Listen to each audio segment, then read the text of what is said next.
د سینې ویښتان خریل او د سینې ویښتان لرې کول دا څنګه دي؟ د یو سړي په سینه باندې ویښتان وي، د هغه ویښتان لرې کړي، ویې خري، یعنې صفا کوي یې. آیا دا خریل جایز دي او که یا؟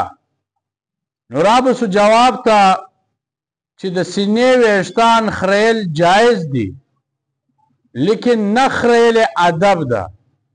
ادب په دې کې ده چې ویې نه خرې.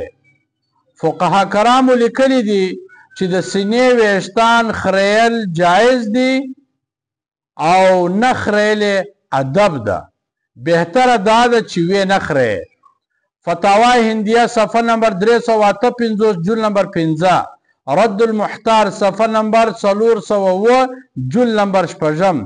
نو په دې کې داسې لیکلي دي چې د سینې ویښتان خریل جایز دي، نه خریل چې ده هغه بهتره ده او ادب په دې کې ده چې ویې نه خرې.